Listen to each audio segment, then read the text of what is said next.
मुझे लगता है देश में प्रगति की ओर देश नहीं बढ़ा है। हमारा महिला सुरक्षा के मुद्दे को लेकर हमारा देश जो है वो दिन प्रतिदिन दंगाइयों का देश बन रहा है, जहाँ पर आराम से एक भयहीन माहौल बना हुआ है, जहाँ पे अपराधी खुले छूट रहे हैं, जहाँ पर किसी को भी लगता है कि अगर आप अभिजात वर्ग से आते हैं, अगर आप प्रभुत्वशाली वर्ग से आते हैं, अगर आप राजनीतिक किसी ऐसे शक्तिशाली राजनीतिक गुट से आते हैं जहाँ पर आप पुलिस को अपने जेब में कर सकते हैं, आप सत्ता को अपनी जेब में कर सकते हैं, तो आप छूट जाएंगे। आप छूट जाएंगे। जो पीड़िता हैं या फिर जो हाशिए से आने वाले लोग हैं या फिर कोई ऐसा व्यक्ति है जो पहले ही दबे कुचले समुदाय से आता है, उसकी आवाज़ को चुप कराना कितना ही मुश्किल है इस देश में, जिसके पास ना आर्थिक सुरक्षा है ना सामाजिक सुरक्षा है इस देश में। हमने देखा है अभी 10 सालों में क्या क्या हुआ है। हर रोज़ इस देश में न जाने कितनी घटनाएं घटती हैं। दिल्ली की जो हमारी राजधानी है, राजधानी में हर रोज़ 6 रेप के मामले सामने आते हैं और ये दिल्ली पुलिस का आंकड़ा है, ये मैं नहीं कह रही हूँ। सोचने वाली बात यह है कि अगर दर्ज 6 मामले हो रहे हैं और ऐसा महिलाओं का और ऐसा आंकड़ों का कहना है कि 3.8% महिलाएं ही पुलिस तक आती हैं, तो वो लगभग 90% औरतें जो दर्ज करा ही नहीं रही हैं ऐसे मामले, वो कहाँ जा रही हैं और क्या दर होगा असली में कि अभी हम बात कर रहे हैं और इस देश में कोई ऐसी घटना घटित हो रही होगी किसी किनारे पे। और सरकारें जो बात करती हैं, अमृत महोत्सव मनाती हैं, मुझे लगता है उस अमृत का हिस्सा है ना, वो सिर्फ कुछ लोगों को मिला है जो अमीर हैं, जो 1% 10% में आते हैं इस देश के, क्योंकि बाकी जो लोग हैं उनको वो अमृत नहीं मिला है। मोदी जी तो अभी भी कह रहे हैं, उन्होंने 3 दिन पहले संसद में किया कि अमृत काल में देश प्रवेश हो चला है। अमृत काल में प्रवेश कर गया है देश, ऐसा अमृत काल जहाँ पर 2 दिन पहले द्वारका में एक एसिड अटैक का मामला होता है, इसी दिल्ली में दिल्ली छावनी में रेप होता है, इसी दिल्ली में रंजीत नगर में रेप होता है, क्योंकि ये गरीब बस्तियों से आने वाली लड़कियां थी, इनका मामला बनता ही नहीं है कुछ। 2 दिन खबरों में रह के वो उड़ जाता है। मीडिया भी दोष है, सबका दोष है इसमें। एक समाज के रूप में हम सब इसके जिम्मेदार किसी ना किसी रूप में हैं, क्योंकि हम लोगों को गुस्सा ही नहीं आता, हम लोग के लिए आम बात हो चुकी है। जब महाराष्ट्र में बुलेरो खरीदी जाती है निर्भया फंड के पैसों से और नेताओं की सिक्योरिटी में लगा दी जाती है लड़कियों की सिक्योरिटी की जगह, तो कोई सवाल नहीं उठाता है, वो बस एक राजनीतिक मामला बन के रह जाता है। इसी देश में जहाँ पर दिल्ली में आधी पुलिस की जो संख्या है वो नेताओं की सुरक्षा में लगा दी जाती है। ऑक्सफैम की अभी 2 दिन पुरानी रिपोर्ट कहती है हमको कि निर्भया फंड का अधिकतर पैसा यूज़ ही नहीं हुआ है। निर्भया फंड का जो मुद्दा था महिलाओं की सुरक्षा, उसको लेकर वो बस पड़ा हुआ है कहीं पर। दिक्कत ये है कि तो क्या, जैसे आपने अभी कहा कि ये छोटे लोग मतलब छोटी जात के या दलित महिलाएं खासकर, तो क्या ये महिलाएं नहीं होती है? महिलाएं क्यों नहीं बन पाते आखिर? मुद्दा इसलिए नहीं बन पाता। आप भी खड़ी हैं आज, हर कोई खड़ा है। मैं बाकियों के लिए भी खड़ी हूँ सर। महिला के साथ कुछ हो जाए तो कोई भी नहीं आता सर। आप आ जाइए, रंजीत नगर रेप मामले में भी हम लोग खड़े रहे हैं संघर्षशील महिला केंद्र से, और हम इन मामलों से तो सहमत है ना, लोग नहीं होता है ना।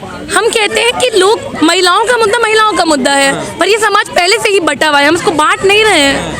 बिल्किस बानो के अपराधियों को 15 अगस्त को स्वतंत्रता दिवस के दिन छोड़ दिया जाता है उनकी निर्धारित सजा की अवधि से पहले ही, और लोग उसका जश्न मनाते हैं क्योंकि वो एक प्रभुत्वशाली जाति से प्रभुत्वशाली वर्ग से राजनीतिक फ़ायदा देखकर कुछ ना कुछ एक संदेश देने के लिए कि आप कोई भी हो, इस समय गुंडागर्दी इतनी बढ़ गई है कि आप सुरक्षित नहीं हैं, महिलाएं सुरक्षित नहीं हैं। और महिलाओं की सुरक्षा का मामला सिर्फ सड़कों का नहीं है, महिलाओं की सुरक्षा का मामला शिक्षा का भी है, महिलाओं की सुरक्षा का मामला रोजगार का भी है, क्योंकि महिलाएं अगर शिक्षित होंगी, हम यूनिवर्सिटी तक आ रही हैं, हमें अपने अधिकारों का कुछ पता है, पर अधिकतर महिलाएं यूनिवर्सिटी तक नहीं आती हैं। योजना चला तो रही है बेटी बचाओ बेटी पढ़ाओ का 70% से ज़्यादा पैसा विज्ञापन में लग गया है। अभी हमने कोरोना में देखा, जब डिजिटल गए तो कैसे गरीब परिवारों में जहाँ 5 बच्चे होंगे, 2 बच्चे होंगे, 3 बच्चे होंगे, बेटों को फ़ोन दे दिया जाएगा और लड़कियों को शिक्षा से बाहर निकाल दिया जाएगा। दिल्ली विश्वविद्यालय में एक ऐसी आत्महत्या की घटना सामने आई थी जिसको हम कह सकते हैं एक संस्थागत हत्या थी वो। क्यों? क्योंकि अगर आप इस तरीके का बिना प्रिपेयर हुए ऐसी स्कीमें लाते जहाँ से लड़कियों को, जाहिर सी बात है, सवाल ये है ना, जिन लोगों की जिम्मेदारी है वो तो चाहते ही नहीं है ना इस देश की महिलाएं प्रगति करें। वो तो कपड़ों पे भी सवाल उठाते हैं कि महिला ने कपड़े ऐसे क्यों पहन लिए, तो वो कैसे आपकी प्रगति होने देंगे? आप देख लीजिए, हिजाब पर भी अभी बात उठी थी हाल फिलहाल में महिलाओं के, और मुस्लिम महिलाएं जो पहले से ही सबसे ज़्यादा शिक्षा से दूर रही महिलाओं में से हैं आंकड़ों के हिसाब से ही, उनको और धकेलने के लिए उनने कुछ ना कुछ ऐसा प्रपंच करा, इस तरीके से पूरा एक माहौल बनाया जहाँ पर लोग डर के ही रहें। लोग अपनी आवाज़ उठाने से डरे, क्योंकि आपको पता नहीं है कल आपके साथ क्या हो सकता है इस देश में। हम और देखिए 17% मामले जो हैं रेप के बढ़े हैं 2021 से 2022 में।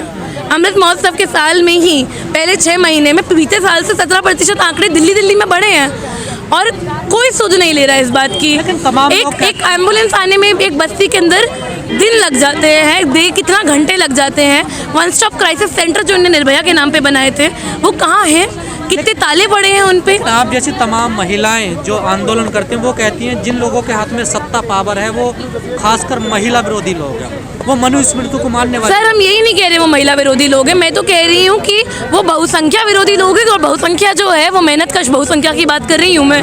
ये जो सरकार है ये सत्ता पावर इसके लिए लड़ रही है और इस सब के लिए ये जिसके समर्थन में है वो 1% अमीर है इस देश का। ये बड़ी बड़ी कंपनियों को अडानी इस देश में दुनिया में सबसे अमीर आदमी बनने को तैयार है और इसी देश में ज़्यादातर महिलाएं आज भी दिहाड़ी मजदूरी करती हैं, घरों में काम करती हैं, कंस्ट्रक्शन साइट पे काम करती हैं और उन तक वो ऑर्गेनाइज्ड लेबर तक भी नहीं, ऑर्गेनाइज सेक्टर तक भी नहीं पहुंच पाती हैं, औपचारिक सेक्टर तक नहीं पहुंच पाती हैं। क्यों नहीं पहुंच पाती हैं? क्योंकि वो बाहर धकेली जाती हैं, उनको अपॉर्चुनिटी नहीं मिलती। सरकार कहती है देश को विश्वगुरु बनाना है, तो क्या बगैर महिलाओं के विश्वगुरु बन सकता है? नहीं बन सकता है बगैर महिलाओं के। और जब तक एक बराबरी का समाज नहीं बनेगा हम विश्वगुरु कहाँ से बन पाएंगे। मेरा मुद्दा ये है ही नहीं कि सिर्फ महिलाओं का उद्धार हो, मैं कह रही हूँ जो भी पीड़ित शोषित वर्ग है इस देश का उसका उद्धार होना चाहिए, वो किसी भी रूप में हो। चाहे उनको शिक्षा मिलना चाहिए, उनको रोज़गार मिलना चाहिए, उनको रोटी कपड़ा मकान मिलना चाहिए जो नहीं मिलता है। इस वक्त देश में इतने सारे मुद्दे हैं, जिस तरह से आपने बताया महंगाई, बेरोजगारी, महिला सुरक्षा, लेकिन हम देख रहे हैं कि एक एक्ट्रेस के कपड़ों को लेकर के विवाद खड़ा हुआ है। मीडिया दिन रात उसी पे डिबेट कर रहा है इस तरह कि जो मुद्दा वायरल हो रहा है, ट्रेंड हो रहा है, उस पर सब लोग भागे भागे मक्खियों जैसे आते हैं। कभी उस पर कविताएं लिखने जा जाते हैं, मीडिया वाले उस पर रिपोर्ट बनाने लग जाते हैं। एक इंसान वायरल क्या होता है उस पर उसी घर पहुंच जाते हैं लोग। और जो बड़े बड़े मुद्दे हैं इस देश में उन पर पड़ते जमती रहती हैं धूल, क्यों किसी को फर्क नहीं पड़ता। हम सोशल मीडिया वाले हैं, आपके यहाँ प्रोग्राम हुआ निर्भया को लेकर, हम लोग आए, आप लोग आए। मुख्य धारा की जो मीडिया है वो बिकनी पे डिबेट कर रही है दिन रात, उसको ये आज की समस्या नजर नहीं आ रही। देखिए वो ना हास्यास्पद है, उस पर बात करके मुझे लगता है आप और मैं भी अपना समय ही बर्बाद करेंगे, क्योंकि वो होता है नेगेटिव पब्लिसिटी। मैं मीडिया को भी इतनी नेगेटिव पब्लिसिटी नहीं देना चाहती कि उनकी बर्बाद लग रहा है। वो लोग कह रहे हैं कि सिनेमा घरों में आग लगा दो, भगवा रंग का अपमान कर दिया। लोगों को ध्यान भटकाने के लिए आप कोई भी मुद्दा पकड़ा दीजिए जिसमें मनोरंजन हो, क्योंकि ना एक बड़ा तबका थका हुआ भी है। मुझे लगता है वो गंभीर खबरें से ज़्यादा अब मनोरंजन देखना चाहता है कि किसने क्या कपड़े पहने, किसने कौन सा वीडियो लाया, कौन सा हिंदू मुस्लिम का कौन सा बवाल हुआ, पाकिस्तान में कौन सा मैच जीत गए। इसके आगे नफरत की राजनीति के आगे हम नहीं बढ़ रहे हैं। दिक्कत है ये हमारे समाज में। यहाँ पर जब जीएसटी लगता है, टैक्सेस लग जाते हैं महंगाई के ऊपर, तो बात नहीं होती। कितने धरने होते हैं इस देश में। रंजीत नगर में एक लड़की का रेप हो जाता है, उस पर कितना नाबालिग बच्ची जो हैंडपंप से पानी भरने गई है, क्योंकि आज भी हमारी देश की राजधानी में घरों में पानी नहीं आता है। ऐसे देश में रहते हैं हम, नलों में पानी नहीं है, टैंकर का वेट कर रही हैं। लड़कियां स्कूल नहीं जा पा रही हैं क्योंकि उनकी माँ ने उनको घर पे रोका कि पानी आ जाएगा 2 बजे, आप घर पे रहिए। हम उस पर बात नहीं कर रहे हैं। आज़ादी के 75 साल मना रहे थे, मोदी जी महिलाओं की सुरक्षा की बात कर रहे थे और बिल्किस बानो के जो बलात्कारी अपराधी थे उनको छोड़ा जा रहा था।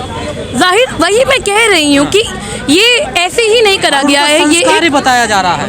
ये एक संस्थागत एक सुचारू रूप से एक मैसेज, एक संदेश भेजने की कोशिश करी जाती है लोगों को कि अब यही है इस देश की राजनीति। आप इसमें अपनी जगह तलाश लीजिए। अमृत महोत्सव है तो क्या हुआ, आज भी लोग गटर में उतर रहे हैं। चाहे वो 1980 में बैन हो गया था, आज भी निर्भया के कितने मामले हो रहे हैं। चाहे वो 2012 में होने के बाद उस पर कितनी नीतियाँ बना दी गई। तो यही सवाल है। आखिरी सवाल मेरा, जो सवर्ण महिलाएं हैं और जो दलित महिलाएं हैं, क्या दोनों के अपराध में अंतर है?